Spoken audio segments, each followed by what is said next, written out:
Hello what's up guys, welcome back to our channel రెక్కీ life. So guys, ఈరోజు video ఏంటంటే Kantara pre release event అనమాట. So Kantara pre release ఈవెంట్లో NTR attend అయింది అనమాట. ఎన్టీఆర్కి రిషబ్ శెట్టికి ఎలాంటి రిలేషన్షిప్ ఉంది, సో ఎన్టీఆర్ కాంతారా 2లో ఉన్నాడా నిజంగా అనేది ఈ వీడియోలో అయితే మనం మాట్లాడుకుందాం.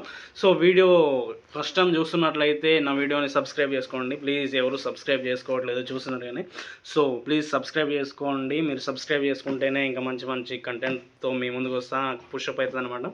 సో ఇక టాపిక్లోకి వెళ్దాం. So Kantara pre release event అంటే కాంతారా చాప్టర్ 1 ప్రీ రిలీజ్ ఈవెంట్కి ఎన్టీఆర్ అటెండ్ అయిందన్నమాట.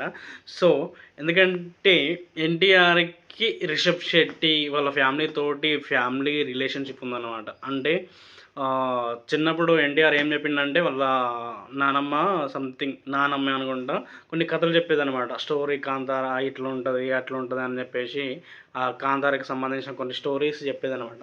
అవిని ఎన్టీఆర్ ఎగ్జైటింగ్గా ఫీల్ అయ్యేవాడు అనమాట. సో ఆ చిన్నప్పటి నుండి ఆ స్టోరీ అలా వినడం వల్ల కాంతారా మూవీ ఎప్పుడైతే వచ్చిందో అప్పుడు ఎన్టీఆర్ మూవీకి ఆ కాంతారా డైరెక్టర్ రిషబ్ శెట్టికి యాక్టర్కి తన డైరెక్షన్కి యాక్షన్కి ఎన్టీఆర్ పెద్ద ఫ్యాన్ అయిపోయిండనే చెప్పొచ్చు బేసిక్గా.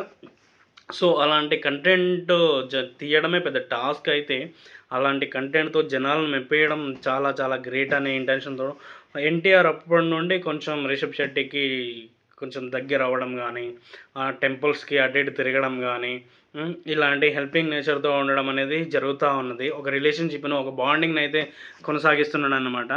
సో అదే విషయంగా అదే ఇంటెన్షన్ తోటి ఎన్టీఆర్ ఒక మంచి సపోర్ట్ చేయాలని రిషబ్ శెట్టి కష్టానికి కాంతారా మూవీ అనే కంటెంట్కి తగిన న్యాయం జరగాలి, ప్రజల్లో రెస్పాండ్ అవుతున్నారు కాబట్టి రిషబ్ శెట్టికి సపోర్ట్ చేయడానికి కొంచెం ముందు ఒక్కడిగేసి కాంతారా ప్రీ రిలీజ్ ఈవెంట్కి అటెండ్ అయ్యిందనమాట.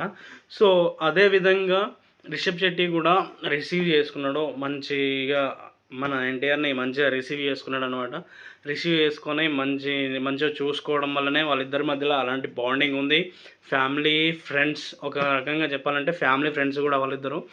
సో ఇది ఇలా ఉంటే కాంతారా చాప్టర్ 1లో ఎన్టీఆర్ ఉన్నాడా సో అనేది పెద్ద క్వశ్చన్ మార్క్ అనమాట. సో కాంతారా చాప్టర్ 1లో ఎన్టీఆర్ అయితే ఖచ్చితంగా లేడు అనే నా ఇంటెన్షన్. ఖచ్చితంగా లేడు, ఉన్నట్టు కూడా ఎక్కడ గ్లిమ్స్ కానీ టీజర్లో కానీ ఎక్కడ కూడా చిన్న గెటప్ అయినా చిన్న ఇన్ఫర్మేషన్ చిన్న క్లూ కూడా మనకి రాలేదు కాబట్టి, సో కాంతారా చాప్టర్ 1లో ఎన్టీఆర్ అయితే క్లియర్ కట్గా లేడు అనే ఇంటెన్షన్ ఉంది నాకు. ఇది ఇలా ఉండగా ఒకవైపు ఓజీ సినిమాని కర్ణాటకలో బ్యాన్ చేశారు అనే వార్తలు అయితే హల్చల్ అవుతున్నాయి. నిజంగానే కర్ణాటకలో ఓజీ సినిమాని, మన తెలుగు ఓజీ సినిమాని బ్యాన్ చేశారు. సో ఇప్పుడు కాంతారా చాప్టర్ 1 మన తెలుగు స్టేట్లో రిలీజ్ అవుతుందా, తెలుగు స్టేట్లో కూడా బ్యాన్ చేస్తారా అనేది చాలా అంటే చాలా ఇంటెన్సిటీగా ఉంది అనమాట. సో ఇప్పుడు మీరు ఏమనుకుంటున్నారు, కర్ణాటకలో ఓజీ మూవీని, పవన్ కళ్యాణ్ పవర్ స్టార్ ఓజీ మూవీని బ్యాన్ చేయడం కరెక్టేనా, కాంతారా మూవీ కూడా తెలుగు స్టేట్లలో బ్యాన్ చేయడం కరెక్టేనా అనేది మీరు కింద కామెంట్ చేయండి. సో నాకు తెలిసి అయితే బ్యాన్ చేయడం కరెక్ట్ కాదు. ఎందుకంటే తెలుగు ప్రజలు దేన్నైనా స్టోరీ కంటెంట్ బాగుంటే అన్నీ ఆదరిస్తారు మరియు సపోర్ట్ చేస్తారు. మన తెలుగు ప్రజల్లో బ్యాన్ చేసే అంత మూర్ఖత్వం అయితే ఉండదు అనే ఇంటెన్షన్ నాకుందనమాట. సో ఓజీ సినిమాను వాళ్ళు బ్యాన్ చేయడం కూడా కరెక్ట్ కాదు, కాకపోతే లాంగ్వేజ్ ప్రాబ్లం వల్ల వాళ్ళు బ్యాన్ చేయాల్సి వచ్చింది కావచ్చు. సో అది కూడా కరెక్ట్ కాదు అనే నా ఇంటెన్షన్ అనమాట.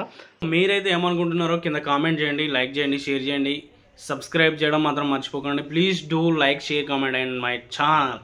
Please support for me. Next వీడియోతో మళ్ళీ మీ ముందుకు వస్తాను. Until then bye bye.